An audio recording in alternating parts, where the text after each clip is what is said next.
another edition of the Kelly Bryan Show. We are joined with ladies soccer head coach Kelly Bryan after another busy week of play for you and the ladies. And Coach, I guess, have you caught your breath yet? Because a lot of games in a short amount of time, 2 of those going to double overtime. So was this a good test of endurance leading into the backstretch of the season?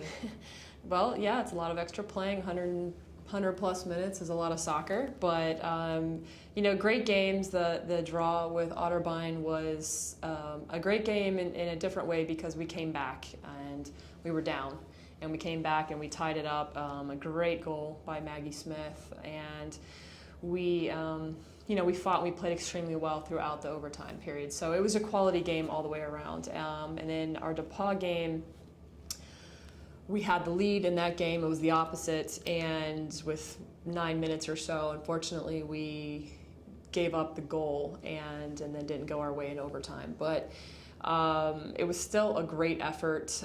We had a bunch of alumni back for the game, and they actually, after the game, came over and said that they know what we try to do and how we try to play, and they know that all of the battles we've gone through with injuries and roster changes, and they were just so impressed by the girls' mentality and how we played. And so, that means something to us. We're upset we lost the lead, and obviously to lose it in overtime was not ideal, but we still have the right things in place. And so, there was a lot of soccer, a lot of playing, and our girls are still hanging tough and doing very well.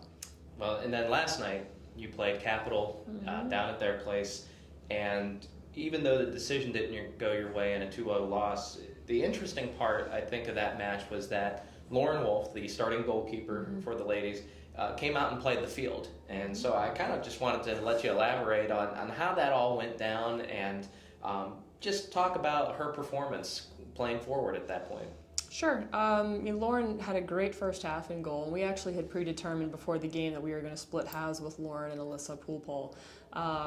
Just to give an opportunity to do that and give Lauren a mental break a little bit too, and just it was a good time to do that. And she wasn't originally planning on playing in the field, but we had another illness before the game and another injury during the game, which has happened a little too often. But Lauren has experience playing in the field. She actually, as a freshman, she had a senior goalkeeper in front of her, and she played in the field at forward for us a few times. So it's not something that's completely new to her. Obviously, she hasn't done it in a little while, but she actually was phenomenal on the field. She had a great header off of a corner kick that, to be honest, I'm not sure how it didn't go in. The goalkeeper made some very good saves yesterday for Capital, but she did some really, really nice things. And so I don't know what that means. I'm not making any predictions about going into our next game, but she, like everybody else on our team, is willing to do whatever we have to do to give ourselves the best chance to be successful. And so, it was just an opportunity to do that, and she was excited about it, and it helped. It created some situations for us that were really positive. So we'll see. It's nice to know that we have a little bit of that flexibility. It's hard to not have her leadership in goal, but Alyssa came in and did a fantastic job in the second half, and she won't get credit for it, but she made a phenomenal save on the PK, which, in my opinion, was a very poor call on the official, not the actual foul, but that her save. They said she moved off the line too early, which I disagree. But anyway, in our mind, she still made a phenomenal save and had a couple of breakaway saves. So, everyone's doing their part and doing what they can, and so we're just we're going to do whatever we need to do to move forward into the next one. And moving forward we will, but before we do, we got to take a break because we love the off-topic topic. Everybody loves it. So we've been posing this question to everybody over the course of the week, and so we have to ask you the same. Musical tastes. What gets you amped up, or what may calm you down, or maybe just what you listen to on the drive to work today? Oh, wow. Well, the older I get, I don't know if this is a sign of old age or what, but most of the time on my commute, 45 minutes each way, I end up listening to talk radio, and it's typically ESPN, something that's going on in the morning or the evening, so I catch up on all the Buckeyes and, I don't know, whatever they're talking about that morning or that evening. Music, if I'm at home, country. My husband's a big country fan, and so that's usually what's on. If I am listening to music in the car, I guess I'd have to say the girls have rubbed off on me a little bit. The team, whatever the new hot songs might be, Wake Me Up is the new one. I think Avicii is his name. That one gets played quite a bit, and Bruises by Train has been very hot, well, for some reason. So, but my all-time favorite band is Matchbox 20. All right. Yeah. Well, if we're talking age, you're talking things that I'm into, so I don't know how I feel about it. Well, Matchbox 20, I was very upset when they broke up, and they've tried to come back, and it hasn't been quite the same. But yeah, any of those songs, I could play those over and over again. Well, that's why we got Spotify and Pandora, so we can relive those glory days of music. Absolutely. And moving forward, as we promised, there are 7 matches left in the season, and they're all now the real deal. These are all conference matches, the ones that really matter. So what is the message, or what do you tell the team that we need to improve upon to maximize success for the rest of the year? Well, as we've talked about a little bit already, we just need to keep that fighter's mentality. We've got to keep pushing no matter what. And, we don't know, we used an analogy last night, we don't know what the final story is going to look like. I said it feels like we're almost in one of those typical sports movies, Rudy, or, Remember the Titans or something, where there's adversity and things kind of keep happening or piling on. And at some point, things start to, because you work hard enough, they start turning in your favor.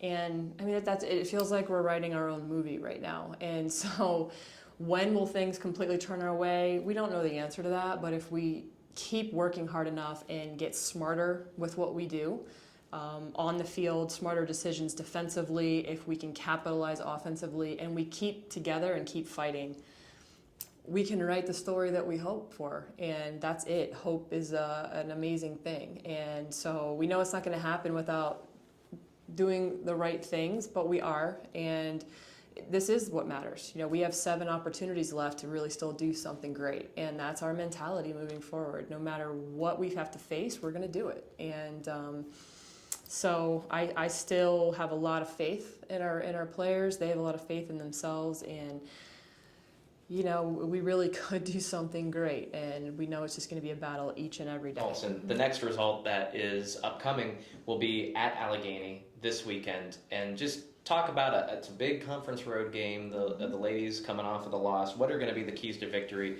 to sort of turn it around and get that home stretch going in the right direction? We need to play at our pace, meaning that as our roster has taken a few hits, we need to be able to go when we need to go as a team, and we need to slow the game down when we need to slow it down, especially if it's warm out, and they have a very large field. It's definitely a full 120 by 80 yards up there on their grass facility, and it's a great field. So we need to be very smart. We need to know how to chase down balls when we have a chance to get there, and when we don't, we need to conserve ourselves a little bit. It's just about getting smarter and understanding the game, and we've got to do better on set pieces. Now, that's one thing that we have not done well this year, regardless of what our roster looks like, and so we need to score on some of these free kicks. We've had some great opportunities and we've just narrowly missed, but we've got to stop narrowly missing. So free kicks are going to be good, really important for us, the tempo of the game, and we just have to pull it together defensively as a group, and we'll have a great opportunity. It's going to be a good game. Well, head coach Kelly Bryan has kind of played producer and given you a tease as to the script this weekend, what needs to be done, and the mystique of possibly having Lauren Wolf out in the field. You never know. It is an intriguing matchup against Allegheny this weekend. Again, Saturday, October 5th, 3 p.m. The ladies will take on the Gators. For head coach Kelly Bryan, I'm Ryan Gasser of the Kenyon Sports Connection, here from the Kelly Bryan Show. We thank you for watching, and go ladies.